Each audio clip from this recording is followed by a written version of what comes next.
الحمد للہ رب العالمین والصلاة والسلام علی اشرف الانبیاء والمرسلین۔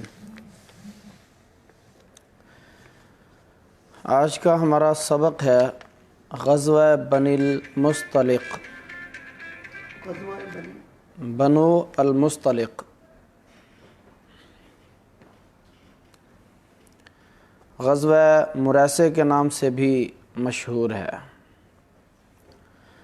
5 اور 6 ہجری، اس میں اختلاف ہے کہ 5 ہجری میں اس کا وقوع ہے یا 6 ہجری میں ہے۔ مورخین کہتے ہیں کہ شعبان کا مہینہ ہے، سال میں فرق ہے، ہو سکتا ہے 5 ہے، ہو سکتا ہے 6 ہے۔ نبی کریم صلی اللہ علیہ وآلہ وسلم کو یہ خبر ملی کہ بنو المصطلق جو ہیں انہوں نے اپنے ساتھ دیگر لوگوں کو ملا کر کے مدینے پر حملہ کرنے کی سوچی ہے۔ انہوں نے انتظام کرنا شروع کر دیا ہے۔ میرے نبی علیہ الصلوۃ والسلام نے ایک صحابی بریدہ اسلمی رضی اللہ تعالی عنہ کو تحقیق کرنے کے لیے بھیجا۔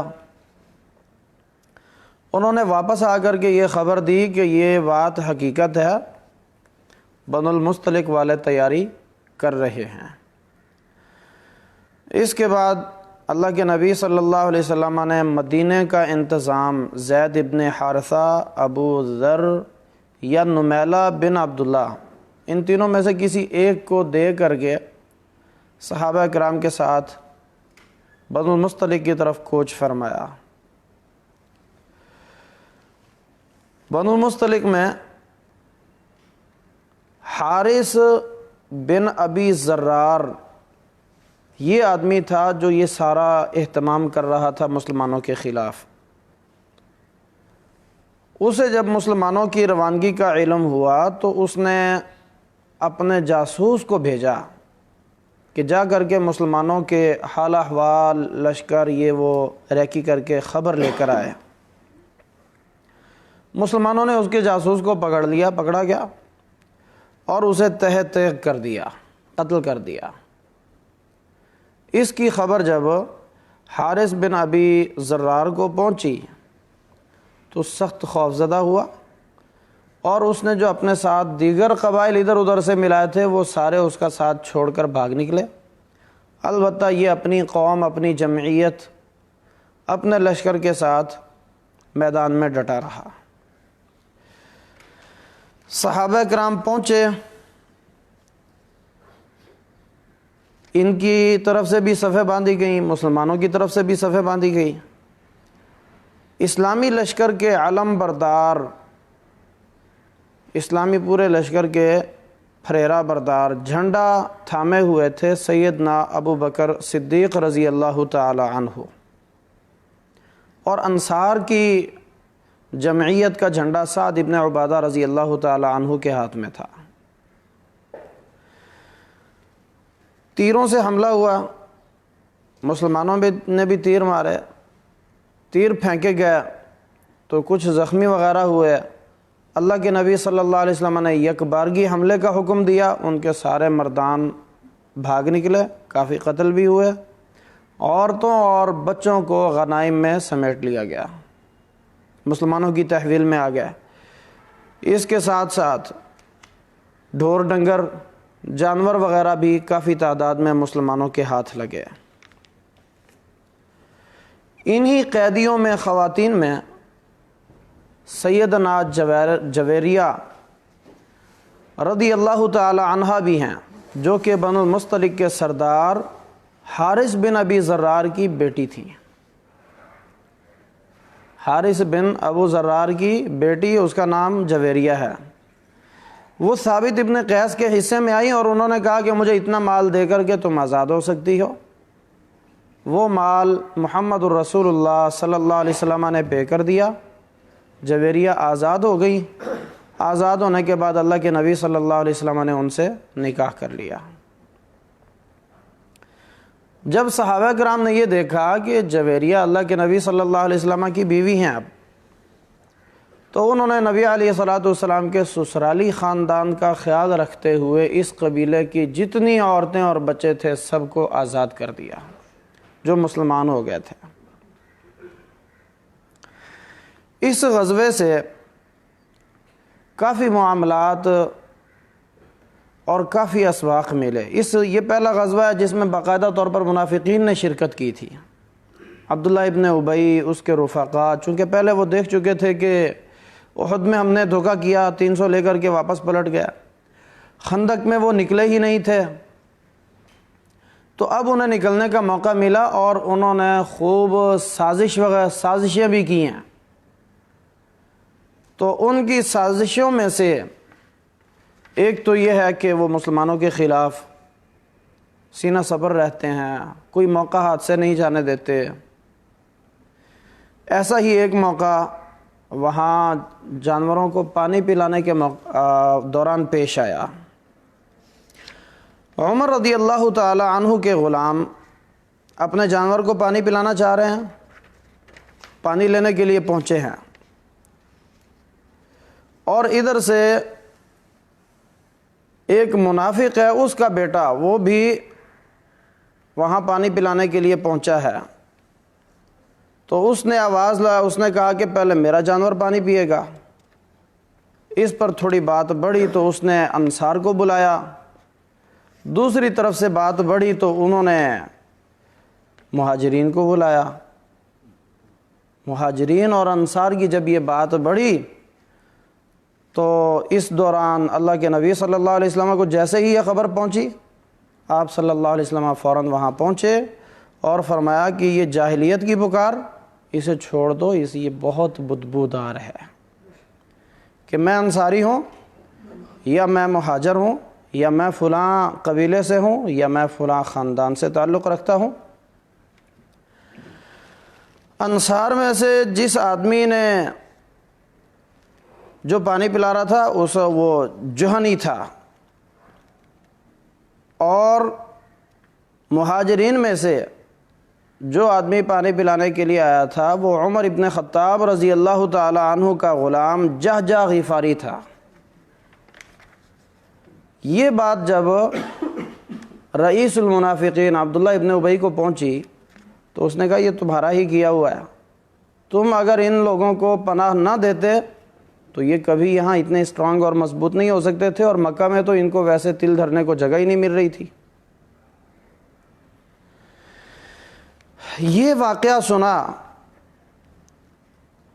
زید رضی اللہ تعالی عنہ نے، زید ابن ارقم نے، انہوں نے اپنے چچا کو بتایا کہ عبداللہ ابن ابی نے اس طرح کہا کہ تم لوگوں نے انہیں جگہ دی ہے اور میں واپس پلٹوں گا تو عزت والا مدینے سے ذلت والے کو نعوذ باللہ نکال باہر کرے گا۔ انہوں نے اپنے چچا کو بتائی، ان کے چچا نے رسول اللہ صلی اللہ علیہ وسلم کو اطلاع دی۔ اس وقت نبی علیہ الصلوۃ والسلام کے ساتھ سیدنا عمر فاروق بھی موجود تھے۔ یہ ذکر کہیں کہیں ملتا ہے، لیکن یہ نبی علیہ الصلوۃ والسلام کے محبان سائے کی طرح آپ صلی اللہ علیہ وسلم کے ساتھ رہتے تھے، جنگ میں، حضر میں، سفر میں، نبی علیہ الصلوۃ والسلام کے شانہ بشانہ۔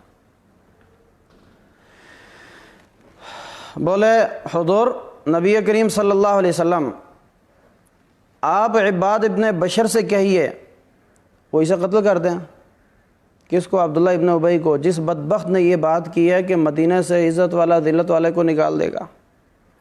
میرے نبی علیہ الصلوۃ والسلام نے فرمایا کہ میں اسے قتل نہیں کرواتا، لوگ کہیں گے کہ اپنے ساتھیوں کو قتل کروا دیتے ہیں محمد صلی اللہ علیہ وسلم۔ ایسا بندہ جس کا نفاق واضح ہے، کفر کو پہنچا ہوا ہے، مسلمان ہوا ہی نہیں ہے، اور سارے معاملات اس کے واضح ہیں، لیکن لوگوں کے سامنے کیا ہے؟ وہ مسلمان ہے۔ میرے نبی علیہ الصلوۃ والسلام اسے بھی قتل نہیں کرواتے۔ اس کے پیچھے بہت بڑا سبق ہے ان لوگوں کے لیے جو چھوٹی چھوٹی باتوں پر مسلمانوں کو کافر بنا کر قتل کے فتوے دے دیتے ہیں۔ نبی کریم صلی اللہ علیہ وسلم نے فرمایا چلو جی یہاں سے اپنے لشکر کو لے کر کے نکلتے ہیں۔ جہاں یہ لشکر رکا ہوا تھا وہاں سے فوراً سفر شروع کیا، اور سفر اتنا لمبا شروع کروا دیا کہ ایک دن چلتے رہے، رات چلتے رہے، اگلا دن پھر کچھ حصہ چلتے رہے۔ جب یہ سفر شروع کیے دیتے ہیں اسی وقت اسید ابن حضیر رضی اللہ تعالیٰ عنہ انصاری صحابی اللہ کے نبی کے پاس آتے ہیں، عرض کرتے ہیں اللہ کے نبی آپ نے تو کبھی اس وقت میں سفر نہیں شروع کیا تھا، آج آپ نے خلاف معمول سفر شروع کرا دیا۔ نبی کریم صلی اللہ علیہ وسلم نے فرمایا تمہارے ساتھی نے جو بات کی ہے وہ تو تمہیں خبر ہی ہے۔ وہ کہتے ہیں مجھے تو پتہ نہیں کہ کیا بات ہے۔ انہیں بتایا کہ عبداللہ ابن ابی کی جو اس نے بات کی تھی اس کے بارے میں، تو انہوں نے کہا کہ اللہ کی قسم آپ ہمارے نزدیک عزت والے ہیں اور وہ ذلیل ہے، اسے تکلیف اس بات کی ہے کہ اگر آپ نہ آتے تو اس کے سر پر مدینے والوں کی طرف سے تاج رکھا جانا تھا، وہ اس تکلیف سے کہ اس سے تاج جاتا رہا ہے، جلن سے بھن رہا ہے، تڑپ رہا ہے، گاہے بگاہے وہ موقع کی تلاش میں رہتا ہے۔ اگلا دن ہوا جب آرام کے لیے صحابہ کرام کو روکا گیا تو جیسے ہی سفر رکا سب زمین سے ٹکتے ہی آرام سے سو گیا۔ نبی علیہ الصلوۃ والسلام بھی یہی چاہتے تھے کہ لوگوں کو اس بات کی خبر نہ پہنچے اور یہ اشتعال یا افتراقیت یا یہ سازش جو ہے نا یہاں بھڑک نہ اٹھے کہ مسلمان باہم ایک دوسرے کے ساتھ ایک دوسرے کے اوپر تلوار چلائیں یا ایک دوسرے میں تنازع ہو۔ اس کے ساتھ ساتھ ایک اور واقعہ بھی پیش آتا ہے،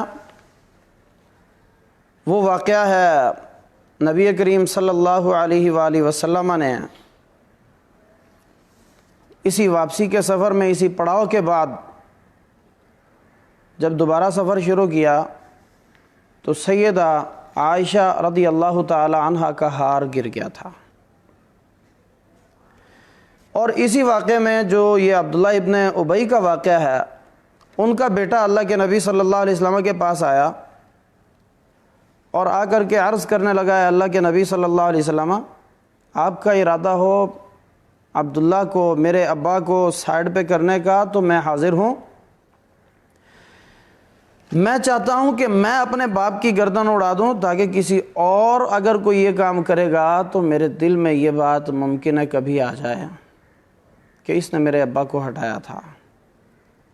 نبی کریم صلی اللہ علیہ وآلہ وسلم نے فرمایا کہ ایسا کچھ معاملہ نہیں ہے۔ دروازے پر کھڑے ہو جاتے ہیں عبداللہ اور وہ کہتے ہیں مدینہ کے دروازے پر اور کہتے ہیں کہ اللہ کی قسم، ہاں جی مدینہ پہنچتے ہیں تو عبداللہ ابن ابی دروازے کے پاس آ کر کے کھڑا ہو جاتا ہے مدینہ کے پاس، اور ان کا باپ عبداللہ بیٹا عبداللہ وہ بھی وہیں کھڑا ہے، بیٹا دروازے پر کھڑا ہے اور باپ عبداللہ ابن ابی رئیس المنافقین آ رہا ہے، تو بیٹا اپنے باپ کو تلوار سونت کر کے کھڑا ہو جاتا ہے اور کہتا ہے کہ آپ یہاں سے آگے نہیں جا سکتے جب تک عزت والا اجازت نہیں دے گا۔ عزت والے کی پرمیشن چلے گی۔ عزت والے کون ہیں؟ محمد الرسول اللہ صلی اللہ علیہ وسلم۔ باپ کہتا ہے کہ عزت والے ذلت والے کو مدینہ سے باہر کر دیں گے، بیٹا مدینہ کے دروازے پر کھڑا ہو کے کہہ رہا ہے عزت والے وہ ہیں جن کا ہم نے کلمہ پڑھا ہے محمد الرسول اللہ صلی اللہ علیہ وسلم، اور باپ ہونے کے ناطے بھی آپ عزت والے نہیں ہیں۔ یہ ہے وہ حلقہ یاراں تو بریشم کی طرح نرم، رسم حق و باطل ہو تو فولاد ہے مومن۔ رشتہ خون کا نہیں، رشتہ اسلام کا چلتا ہے۔ نبی کریم صلی اللہ علیہ وسلم نے فرمایا کافر باپ ہے تو بیٹا مسلمان ایک دوسرے کے وارث نہیں بنیں گے۔ لا یرث الکافر والمسلم، کافر مسلمان کا وارث نہیں بن سکتا اور مسلمان کافر کا وارث نہیں بن سکتا۔ عبداللہ کا بیٹا عبداللہ مدینہ کے دروازے پر کھڑا ہے، نبی علیہ الصلوۃ والسلام آ جاتے ہیں، عرض کی کہ اللہ کے رسول آپ اسے قتل کرنے کا ارادہ رکھتے ہوں تو مجھے حکم فرمائیے، میں اپنے باپ کی گردن اڑائے دیتا ہوں۔ میرے نبی علیہ الصلوۃ والسلام نے یہاں بھی درگزر سے کام لیا۔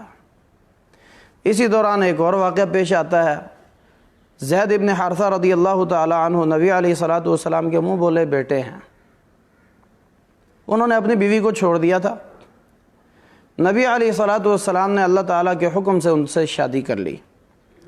ایک تو یہ کہ نبی علیہ الصلوۃ والسلام کی 4 شادیاں پہلے ہو چکی تھی، یہ 5ویں بیوی تھی۔ دوسرا یہ کہ عرب دستور کے مطابق منہ بولے بیٹے کی بیوی سے شادی کرنا جائز نہیں تھا، ایک جرم تھا اور بہت بڑا گناہ تھا۔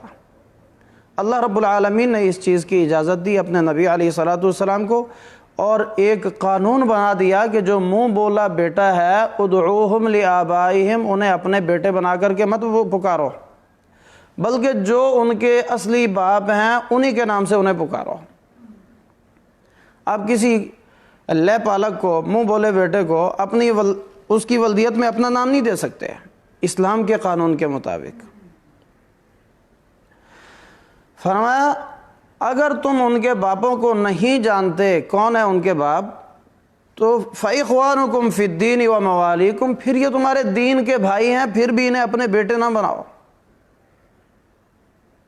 ادعوہم لآبائہم هو اقرب عند اللہ، اللہ تعالیٰ کے ہاں تقوی کے زیادہ قریب ہے کہ تم انہیں ان کے باپوں کے نام سے پکارو، وہ تمہارے بیٹے نہیں ہیں۔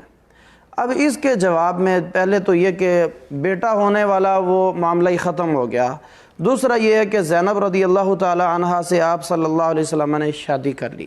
منافقین کو یہ ایک اور پوائنٹ بھی مل گیا سازش کرنے کے لیے، اور اللہ تعالیٰ بھی یہی چاہتا تھا کہ ان منافقوں کا نفاق جو ہے وہ دبے نہیں بلکہ کھل کر کے واضح ہو جائے۔ اور ایسے حالات میں جہاں منافقین کا اتنا بڑا کردار اور ان کی سازشیں مسلمانوں کے سامنے آ چکی ہوں، پھر بھی نبی علیہ الصلوۃ والسلام اور صحابہ کرام کا اپنی تلواروں کو میانوں میں رکھنا اور ان کے اوپر تلوار نہ نکالنا، یہ ہمیں سبق دیتا ہے کہ مسلمانوں میں اتحاد کی کتنی اہمیت ہے، اور کسی کو کافر بنانے کی بجائے اس کو دائرہ اسلام میں داخل کرنا کتنا اہم ہے۔ اللہ تعالیٰ سے دعا ہے کہ اللہ تعالیٰ ہمیں لوگوں کے حقوق، مسلمانوں کے حقوق ادا کرنے کی توفیق عطا فرمائے، اور ان پر سخت قسم کے فتوے لگانے کی بجائے ان کی اصلاح کرنے کی توفیق عطا فرمائے۔ والسلام علیکم ورحمۃ اللہ وبرکاتہ۔